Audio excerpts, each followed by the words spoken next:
that may be insurmountable.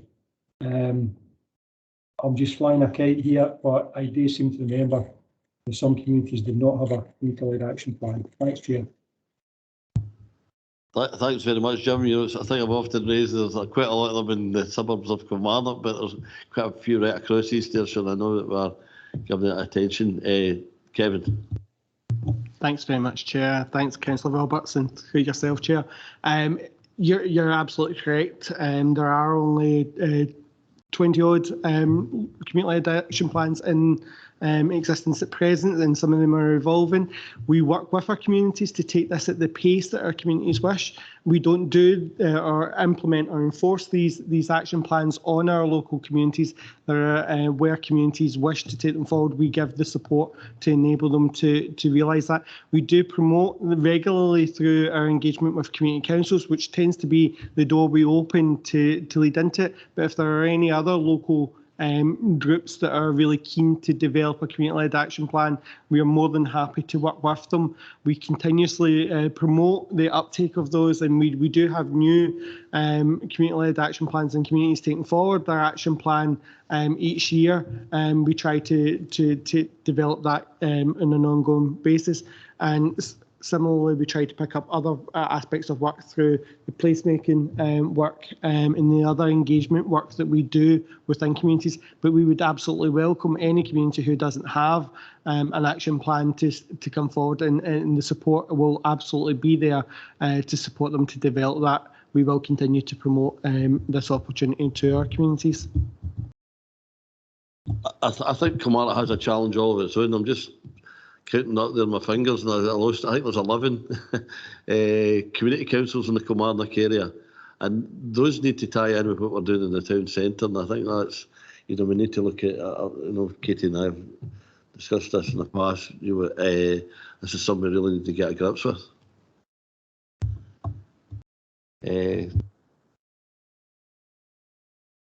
Claire Maitland.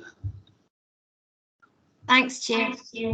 It's just moving on what you were saying about the retailers fighting back online and getting together, with the help of the community led regeneration team. I think that's fantastic. I just want to know if there's any specific plans for this Christmas for the Shop Local, Love Local, if we're doing anything there. Thank you. Claire, we're not by Halloween yet. Christmas mode for it, Okay, do it. Thank you, Chair, through yourself. Councillor Maitland, yes, there are plans to be able to develop the Christmas, and a lot of businesses do this themselves, but we'll be working closely with the business associations, and the Love Local campaign is something that's ongoing, but we will certainly be tying in, and I think the team have some plans themselves to be able to take some ideas forward, working with their local businesses, and particularly through social media, but also maybe some activities. They're still work in progress, but there will definitely, the key message throughout this is about supporting our businesses. And I think we'll take every opportunity, and I think particularly around the gift card, when people are thinking around options or maybe challenged about would I buy somebody this year, then the gift card and a little bit of promotion to you as well is an ideal gift. But yes, definitely we have to continue to support and promote our campaigns. Thanks, David. Thanks, Chair. It was just to come back in on that point you were making there about Kilmarnock, and it was just to kind of highlight with the town centre regeneration that strategy will identify an action plan. The action plan will include that very issue of just linking in the community out with the actual town centre boundaries and linking them back into town centre and vice versa. Jim? Yeah, just come back to what Kevin had said earlier on, that we've got 20 community-led action plans. 25. Just a clarification for myself, is all the action plans read about are led round about community council areas? Are they open to wider than that? And if so, if we've only got 20, how many does that mean we don't have? Through you, Chair, and we have 25 community-led action plans in the make. We offer them up. We've got roughly that's covering about 2/3 of our authority area. In that sense, they can absolutely be wider than a community council locality because it's derived from the community themselves. But we try to encourage that it doesn't go too big so that individual communities don't get lost in them in that sense. But we absolutely take the direction of this from the communities themselves. I maybe missed it, Kevin. So just for clarity, how many did you say we don't have if it went to community councils? There's roughly another 10 areas, I think, identified that are still working with. Okay, we'll get a wee tick box soon just to see where we need to go. That'd be quite helpful. Just to get a progress of where we are with them. That'd be to update members fairly soon. Okay, members, we have a good discussion on this. Can we go to recommendations on page 269? Can we agree recommendations? Okay, thanks for that. Item 7 now, that's Regeneration Capital Grant Fund update and submission of the 22-23 Stage 2 applications. David. Yeah, thanks, Chair. The purpose of this report is to present the Cabinet an update on the progress with the various ongoing Scottish Government's Regeneration Capital Grant Fund projects that are supported by East Ayrshire Council. The report also seeks authority to proceed with the submission of a Stage 2 RCGF application for creative industries in the White Tile Building at King Street, Kilmarnock, in collaboration with Kilmarnock Town Centre Partnership, also known as Celebrate Kilmarnock. Paragraphs 3 to 4 sets out the Cabinet decision of the 19th of May to progress with the Stage 1 application for Kilmarnock Town Centre Partnership and Take a Bow Development Trust. Paragraphs 5 to 4 through to 14 highlight the successful regeneration projects at the Ingram Enterprise Centre, Ochiltree Community Hub, the Crossroads Community Hub, the Kilmarnock Academy Legacy Project, and currently at Above Adventure, the West of Scotland Climbing Centre Project. Paragraphs 12 to 14 provides a further detail on the Phase 1 works of the Above Adventure project at the Bouldering Hall, which is due to be completed next month, and obviously looking to open prior to Christmas. Phase 1 will employ 2 full-time equivalents and 9 part-time equivalents. Paragraph 14 outlines a financial gap in the capital project, which has been supported by a loan fund facility. And the proposals have agreed later in the agenda to approve the place-based investment fund will provide additional capital funding of £200,000, which will support slating works to the main building and the repair and replacement of an ornate cornicing within the listed building. We continue to monitor additional external funding for this project and the review, of course, with the Head of Finance, and we'll continue to consider all those risks in the total position. Paragraphs 15 to 17 confirms the decision of the investment panel concluded that the Stage 1 RCGF fund for creative industries would be invited for a Stage 2 application. Unfortunately, the Take a Bow Opportunity Centre project was not recommended to be invited to Stage 2 of the process. It is noted that the RCGF fund was oversubscribed and received over 98 applications at Stage 1, with an application total of £90.6 million, which is well above the available resources. Specifically, feedback and Take a Bow Opportunity Centre project highlighted the panel's view that the application did not demonstrate that the refurbishment of the existing asset would produce significant additional regeneration outcomes. Colleagues are working with Take a Bow on their feedback, and once they have been further developed, we'll consider whether there's a future application to be submitted. Paragraphs 18 to 21 focus on the current position with the RCGF Stage 2 application for the Creatives Industries Campus following the successful Stage 1 decision. As members will be aware from the previous reports, the reuse of the vacant premises will prioritise tech-powered startups and help connect young people to inspiring work-based learning opportunities, including the Young Leaders programme. Positive discussions are currently ongoing with established local businesses to consider as core tenants.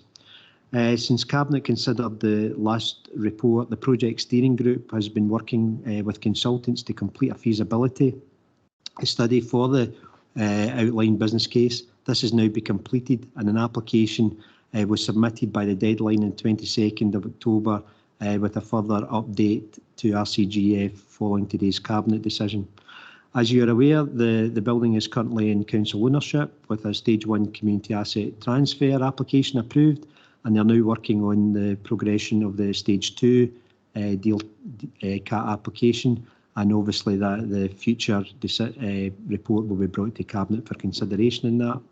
Paragraphs 23 highlights the legal matters, particularly around the provision of requirements to draw up an offer of grant and memorandum of understanding for the project if the project is successful at Stage 2, and that again would be subject to a future Cabinet paper. Paragraphs 24, 25 and 26 set out the human resource equality, impact and financial position, and paragraph 2 sets out the recommendations, Chair, and I'm happy to answer any questions. Thanks, David. Any comments or questions? Jim Roberts. Thanks very much, Dougie. David, just one question. When you look at the sums of money involved in regard to some of the repair works, some of the schedule of works that's been identified, can we take comfort in that these are accurate estimates? You know, bearing in mind we're all hearing about materials increases, shortage of skills, etc., etc. Is there a potential there for these costs to escalate, bearing in mind what I've just said, and also any potential where we can't get manpower to work? Thanks for that question, Councillor Roberts. It's a situation that we're constantly monitoring. I mean, the current position, if you use Above Adventure as an example, that's a listed building, so we're investing capital monies in a listed building, which is we had difficulty, or the client had difficulty to getting the actual slates for the roof initially, because they were having to be sourced from out with the UK. So that also coupled with COVID and obviously the issues with a number of things, including Brexit, the HGV drivers, etc., have all added to costs, and obviously materials link into that. So with this just now, and I think it's, having discussed this with Andrew Kennedy, I think we have a situation where we have to keep closely the monitoring of projects to make sure that we can keep on top of these to ensure that prices don't run away. But that is something that we have concerns over, because obviously cost-wise that there are estimates that are based on a number of inspections, but once you get into the detail of the building, it can sometimes rise. More so with listed buildings, because a lot of the surveys are carried out in superficial surveys rather than disruptive. With the white tile building, the significant costs that have been absorbed by removing the asbestos in the building have obviously left us with a shell, so we actually know what we are in terms of the actual fabric of the building. So that gives us a clearer indication that we can control a lot of the factors. But again, with cost of materials, that could go up or down, and as we see it just now, they're going up. I know that's not an accurate answer. Well, it gives you a lot of confidence, Councillor Roberts, but that's the factual position. David, I'm sorry, your connection dropped there again, but I'm quite sure your answer is quite competent. But I'm not going to ask you to repeat it. Thanks anyway. No, I think a good point's been made, and I don't think any of these type of projects, have kept within the margins of their initial anticipated spend, and and it's good to bid for external funding, but I think we've really got to keep a close eye, in the future costs, and David cited the asbestos costs of the white tile buildings. I think if we'd have saw that beforehand, we might have reflected on it. maybe just leave that at that. But we are, I think, where we are with projects just now, we are where we are, and we can only deal with that. But I think, as David suggests, more kind of rigour in terms of monitoring these type of projects in the future. So I think we must. We've learned certainly from experience. Anybody else? Ian? Thanks, Dougie. I mean, I don't think there's anything new in this. I mean, I think the point David is making in response to Jim's question is well made. I think back to the CARS projects in Glenfinnis Street, the Tannehill building. Once you get up on the roof, Dougie, you start to get a much better idea of just exactly how much work is required. And obviously with the Above Adventure, Historic Scotland getting involved, the quality of the replacement slate work's exceptional, as is the stonemasonry. So, there's work here getting done to save significant landmarks, and I appreciate what's getting said about keeping the cost in check. But I think the fact that we're actually saving these buildings for future generations has to be factored in as well. I know. I mean, with another batch of churches getting closed, some of them with historical significance. Some everybody, the churches and everybody else has to take some responsibility, because we can't pick up the tab for everybody, sadly. Claire. Thanks, Chair. It's just in regard to what Ian was saying about the, saving these buildings for future generations as well. I mean, we were lucky enough a few weeks ago to visit Above Adventure and see the actual work that's going on inside is immense. On a cheerier note, I've watched the project from my back garden, and the slates are now on my side, and the slates look fantastic. The windows have been taken out, the stained glass windows have been taken out. Doesn't look so good boarded up just now, but it's, got to keep an eye on costs, absolutely, especially with Brexit and material costs going up as much as 30%. But this is a building definitely worth saving, and a project well worth doing. Thank you. Thanks, Claire. Okay, is that everyone? Okay, just could we go back to the recommendations, page 282, and can we agree? Okay, thanks very much. Now going to paper 8, which is the place-based investment programme, and Dot's going to take us through that. Thanks. Over to you, Dot. Thank you, Chair. This report sets out details of the Scottish Government's place-based investment programme and invites members to consider and agree proposals in the appendix which will be taken forward this financial year, and to consider arrangements for future funding awards.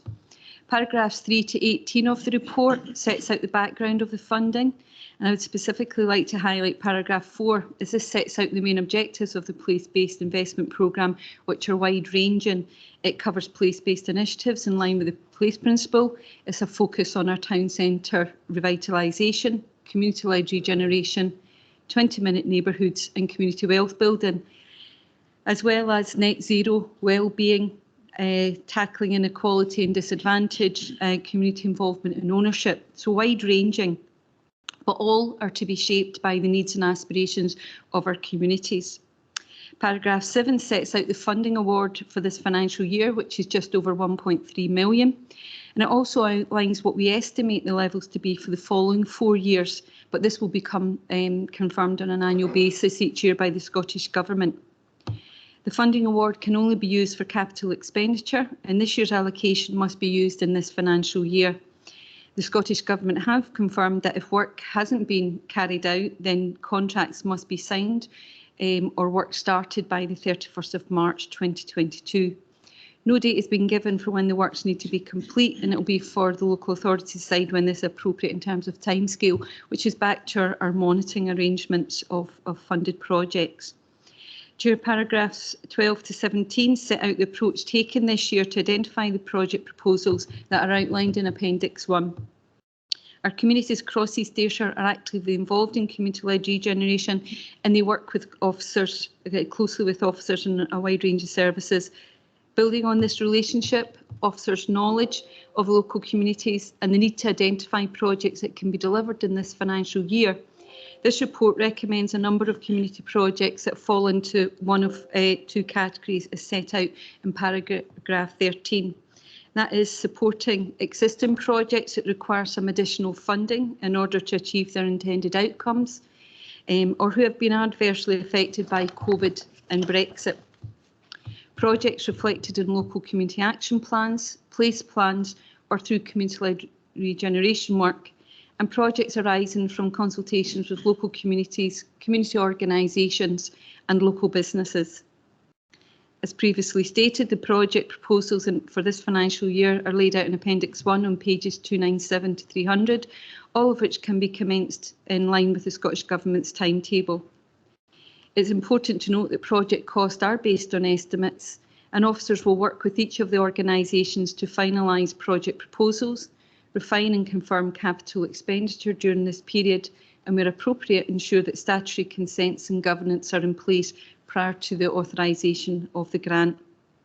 I do not propose to go through all the projects in Appendix 1, but I would like to highlight that community-led shopfront scheme, which is in the appendix, is that we will work with 5 communities to deliver this scheme, which will provide small grants to allow businesses to enhance their facilities using local traders to support the Love Local and community wealth building agenda. As highlighted in paragraph 15, we have several proposals to support feasibility studies, but unfortunately this funding would not, they are not eligible under this funding.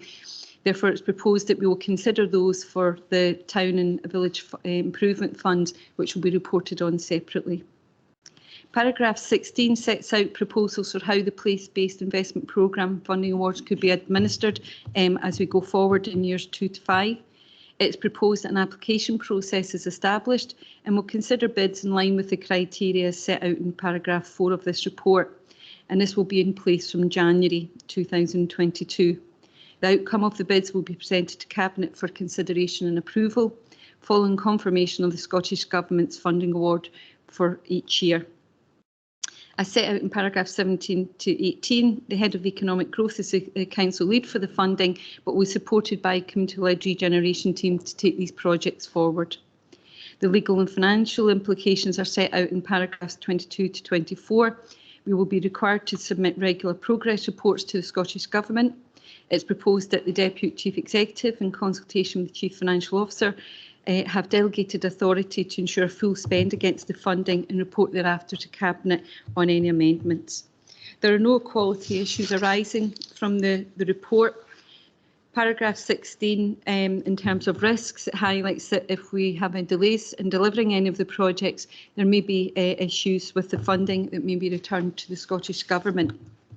Chair, the recommendations for this report are set out in paragraph 2, and I'm happy to take any questions. Thanks, Dot. Good news stories here for community groups right across the authority there. Number of members wanting in. Get Tom Cook first of all, and then Jim. Thanks, Chair, and thanks, Dot, for the report. I mean, I think the community-led shopfront initiative, I think that's absolutely great, particularly when you were conditioning into to use local painters and decorators, and that I think shows that we are really looking at community wealth building by putting that money back into local businesses. But as you touched on just at the end there, we've got a fairly tight timescale for delivery of these projects by March, or at least to have them started by March. Some of them I think are perhaps would be not just quite oven ready to go. So have we got a reserve list that we can look at so that if we do get a bit of a slippage, we can bring something else in quickly? Because the last thing we want to do is hand money back to the Scottish Government that we should be spending in our local area. Thanks, Tom. Dot. Through yourself, Chair.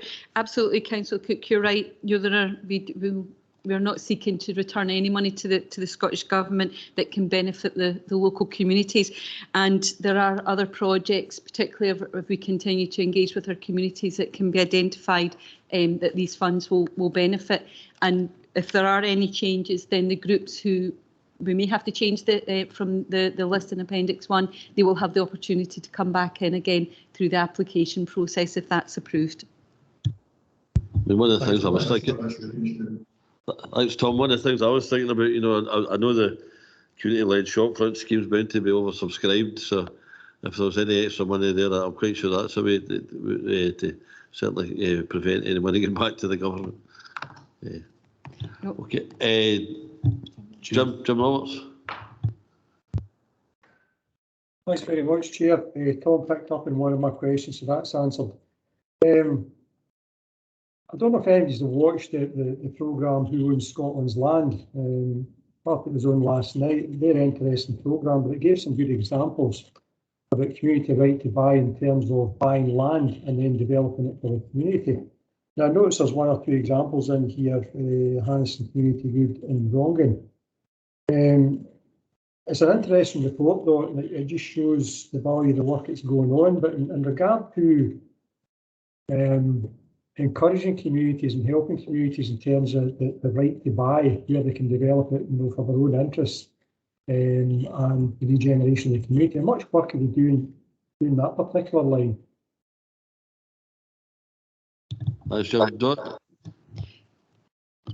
Chair, through yourself, Councillor Roberts, we will work working closely with Vibrant Communities and with colleagues in economic growth who are supporting a number of organisations. It's quite a challenging road for people to go on, but there's a lot of support locally and nationally for the organisations. Having been directly involved in the work at Haniston Mood, I know just the work that the community put in to achieving that. But there are community groups that want to go down that route, and there is a lot of support, not just from my own team, but specifically from Vibrant Communities Economic Growth, who are happy to work with them and support. And there's some great examples that we can build on. Thanks, Doc. Thanks for that, Doc. I think my question is, sorry, Chair. Have we got any active any active applications ongoing from any of our community groups at the present moment? To buy land for the community? My question maybe wasn't clear. I apologise. Chair, through yourself, there are community groups that I'm aware of that are looking to use the Community Empowerment Act and progress work for properties and some land. The detail of which that I don't have with me, but I'm happy to come back to you on that. Okay, thanks, Dot. That's fine.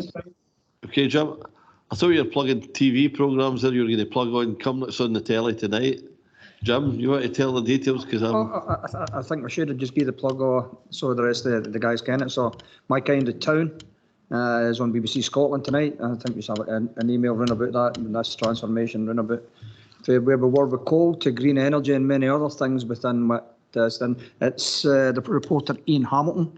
I don't know, probably you'll know him. He's a blind guy and he goes round about with his dog Major, round about the town. So we've got the privilege in Cumnock. It's in BBC Scotland tonight. So tune in. Okay. Never thought I'd be promoting the BBC, but there you go. David. When it came out, the discussion in the response to Councillor Cook's question, it's just clarity for the minute. The discussion was around if Cabinet's obviously been asked to allocate these funds to these projects. The discussion was around what happens if any of these projects, for whatever reason, are unable to take up their allocation. It's just for clarity, is the intention to bring back any proposals to reallocate grant to Cabinet for approval, or is it intended to be covered by the delegation under 6? My reading that recommendation 6 is it's remitting to the Deputy Chief Exec to ensure a full spend against the allocation by Cabinet, says Council, the allocation of the monies and provide an annual report. It's just to be clear so that we're not answering this question should it come up in 6 months anyways. It's just to be clear, if there is a proposal to take somebody out and put somebody else in for whatever reason, is that coming back to Cabinet or is that to be covered by the delegated authority? Chair would be seeking for that to be approved through delegated authority given the time and the challenges of this funding, and that's in line what we did with the Town Centre Regeneration Fund.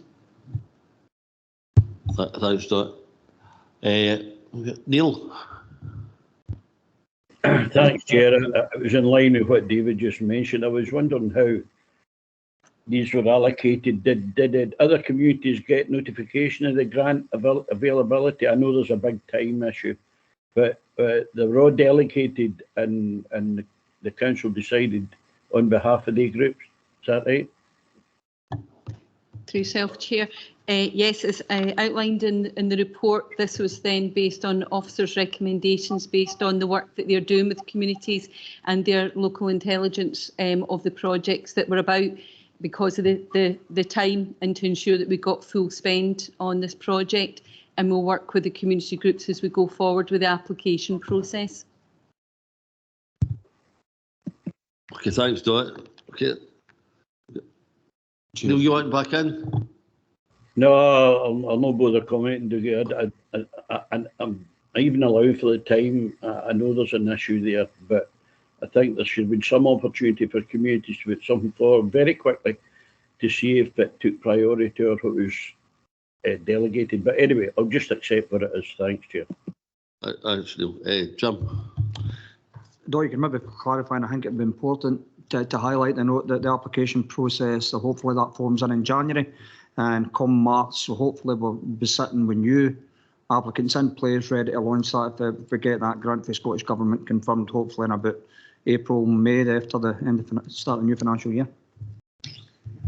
Yeah. Dot, can you confirm that? Aye. Yep, through yourself, Chair, absolutely. We'll be doing, obviously we'll be supporting the organisations with the spend, but the twin track approach is very much about also building that application and offering that out to all the communities to make bids, and that will be start from January. So there's a lot of work to be done with this funding for this year, but also as we go forward to the following years as well. But definitely that will go out in January. Thanks, thanks, Dot. David? There's no issue with what was responded there, but I think recommendation 6 just then needs to be tweaked for the purposes of the minute and future, record keeping, because what's been asked is to delegate to the Chief Executive to ensure, the Deputy Chief Executive to ensure a full spend against the allocation, and also to give authority to the Deputy Chief Exec to reallocate any monies that are not taken up by the recipients set out in Appendix 1. And that's fine. You need the fluidity, you need it operationally, but also we need the clear delegation authority from Cabinet to the individual officer to make those decisions should there be any of these not taken up by the original recipients. So it's not a major issue, it just needs a tweak there to reflect that Cabinet are delegating authority to perhaps take decisions down the line if grants are not picked up or taken up by the intended original recipients. So, yep, and agreeing with what David's saying, but also just saying that conversations about reflecting how we did this year and how we'll do future years, that was fully discussed with us across the corporate management team, and we realised, that we had to make sure we got this in, got it in front of members for approval.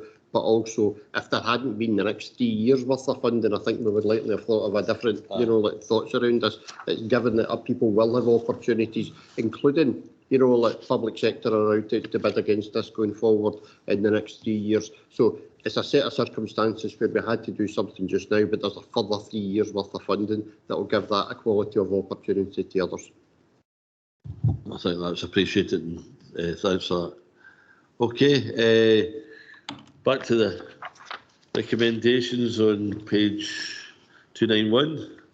Can we agree? Recommendations with the alteration to 6, along the lines David suggested. Okay, fine. And I now move exclusion of press and public. Just give us a minute to make sure that